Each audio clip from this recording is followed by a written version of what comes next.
everyone. I'm here with the one and only Peter Strummer, bass baritone, basso, buffo extraordinaire. Peter, it's been an amazing career that you have had, my friend. I can't complain. It's been 50 years.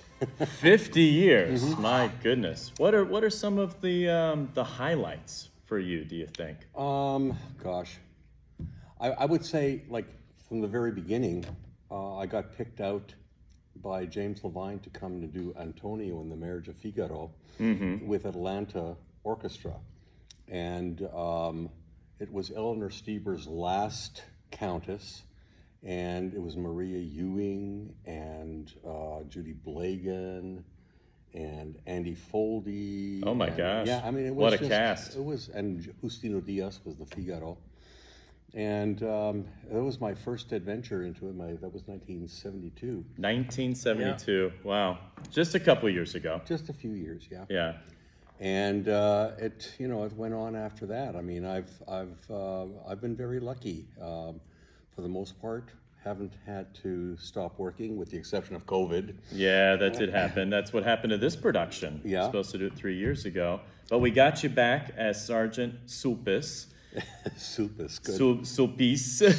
Sulpice. Got to work on my French. Got to get ready, right?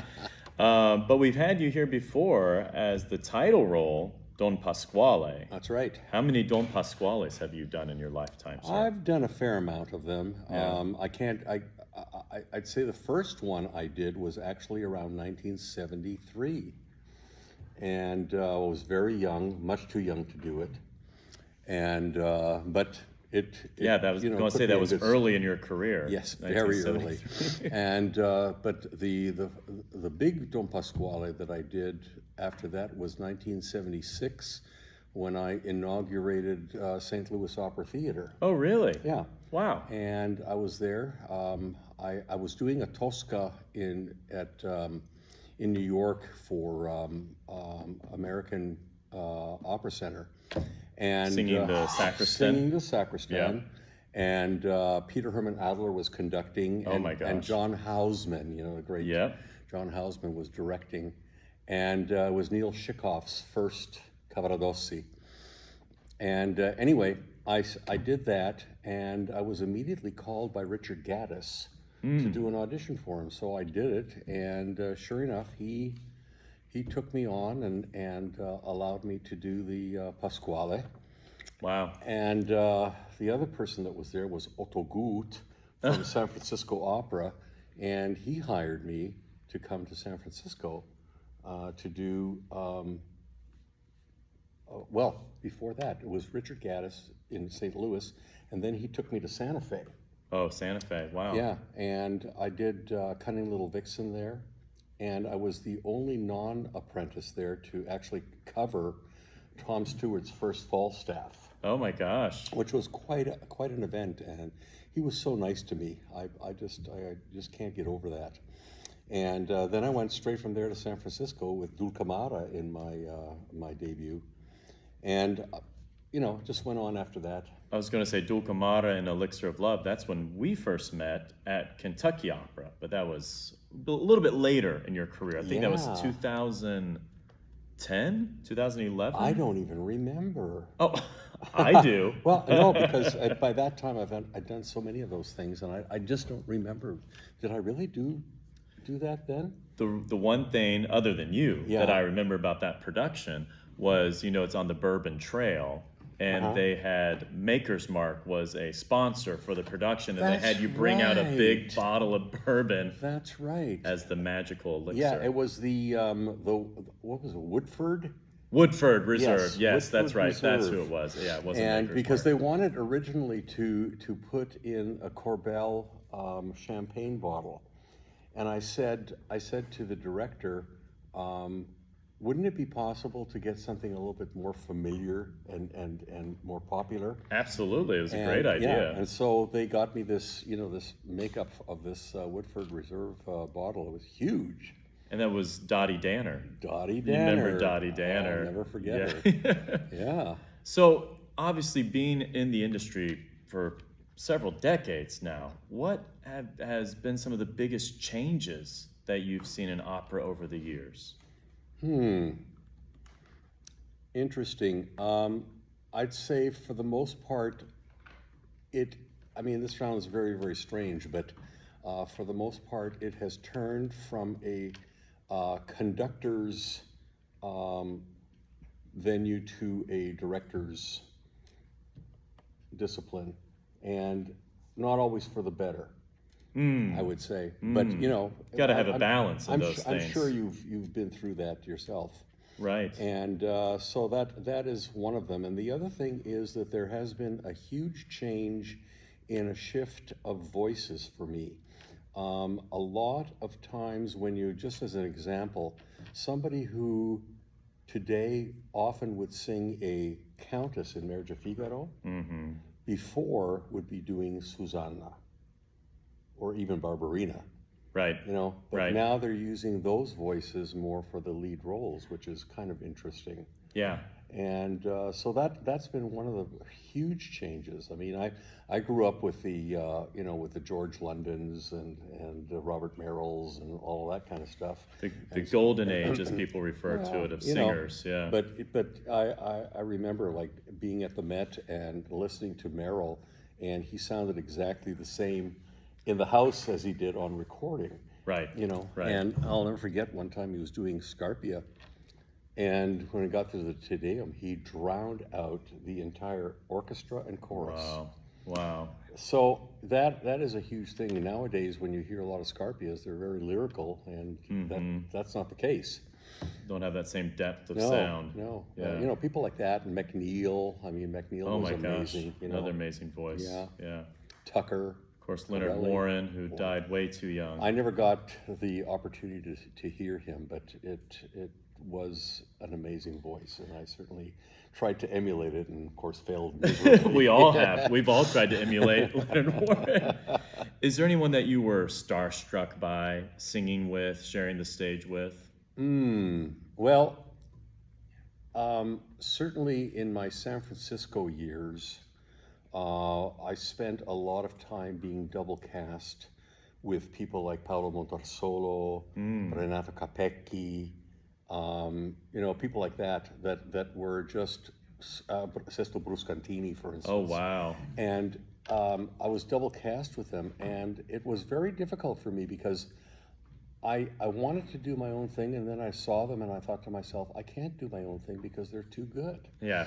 And I'll never forget one time I was called several times by my agent at the time to do Don Magnifico. And I turned it down every time. And finally, one of them said to me, he said, "Why are you doing this?" I said, "Because I saw Montarsolo do it, and I said, I just cannot see myself doing that role." Right.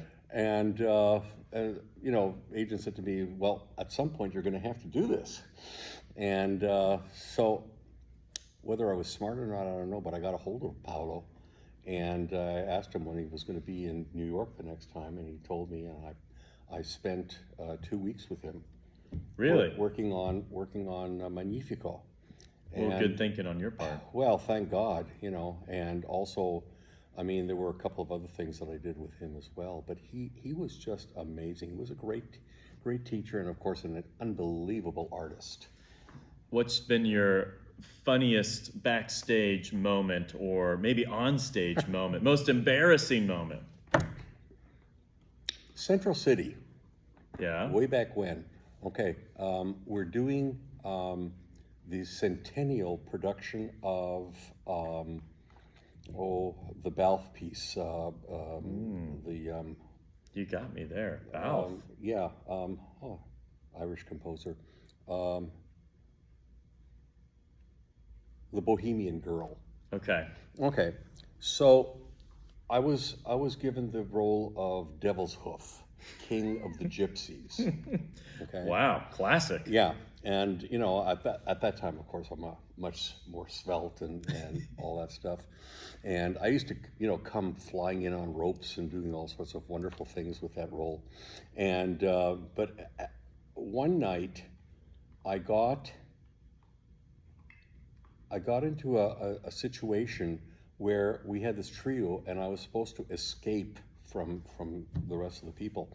And I went ahead and tried to escape, and I fell straight on my butt. Oh no. And then got up really quickly and then dove into one of the windows on the set Oh gosh. to get out. And I thought to myself, okay, fine, good. About 3 o'clock in the morning, I got very, very, very sore, and I started trembling. Yeah. And my wife was with me, Linda, and I said, I think we better get down to Denver General and have this looked at, because I didn't know whether I had torn a ligament or whatever. So I went down, got x-rayed, blah, blah, blah. And I ended up, yes, actually tearing a ligament. And they put me into, just wrapped me in a lot of bandages and stuff. And they said, you're gonna have to stay off of your feet for about a week and a half. Can't and play devil's hoof. I said, I can't do that. Stay off your feet. Yeah. And anyway, so he said, well, I don't know how you're going to do it, but you're going to have to do something.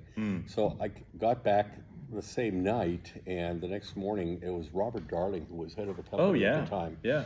And I saw Robert, and I said, I told him the whole story, and he said, well, what are we going to do? And I said, look, get me something like a shillelagh, because it was an Irish opera anyway, and get me something like a shillelagh. I called Devil's Love, so, it would be appropriate. Yeah. And he said, okay. So they gave me a shillelagh looking thing. Yeah. And I got on stage, and in the second act, the beginning of the second act, there's a campfire scene, and I'm teaching my gypsies how to steal. And at one point, I say something, and everybody, and they were all apprentices who were in the... Right. And there was this one guy, Joe, red-haired and just tall as can be, and they all pulled out their knives. And then I said, "Fi," and I thought, okay, perfect place to use my shillelagh. And I went ahead and I wanted to knock the knife out of Joe's hand.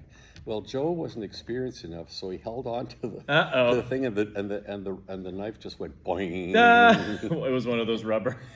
It was hysterical, and I had to continue singing, and all of the chorus was sort of facing me, and all you can see in the audience was kind of thing, So yeah, that was pretty embarrassing. No rubber knives in this production, no hopefully, knives. right? And no real knives No. either. Well, last question for you. What is the one reason, why should people come see Daughter of the Regiment into this month, April 21st, 23rd at Steinmetz Hall? Well, look, it is a really beautiful, heartwarming piece of theater. First of all, the soprano, it's a tour de force for her, singing from the beginning to the end. She never stops. She's like the Energizer Bunny. Yeah. And then we have, of course, the tenor arias, which are also pretty spectacular. But for the most part, the piece is one earworm after another. You cannot leave the theater without feeling good about yourself and about what you have just experienced, because it is so wonderful and so heartwarming to watch this and to have listened to it. And you will be, I think, really impressed by the talent that is on stage, who is giving so much, and the orchestra as well, and the staging. It's really a huge ensemble piece. Right. And one of the things dancers, everybody, the whole rigmarole. And one of the things that I like to point out is, for those of you in the audience who have never been to an opera and are afraid to go because of the foreign language, just remember that we are singing in French and we are doing dialogue in English. But the best part about it is, for you as an audience member, is that you get to see surtitles that are being translated from the singing into the vernacular, into English. So you will be able to follow completely what is going on, and you will never feel lost. And on top of that, you will hopefully be swept away with the beautiful tunes that are being wafted across into the hall, because Donizetti was a master at making beautiful music. And the thing about this is, it's part of the bel canto period, but not to talk too much about that, but it is about the text and how the text actually motivates the music, so that you can really find a way to get involved with this 100% and not ever feel like you are, out of it. And I hope that you will come away caring about what you saw and who you saw. I love that. Wafting. They are wafting melodies Yeah, that Donizetti wrote. It really is. Well, we are thrilled to have you back, Peter. Thank you for coming back. My pleasure. And join me in saying to everybody, we're going to say on three, see you at the opera. You ready? 1, 2, 3. See you at the opera.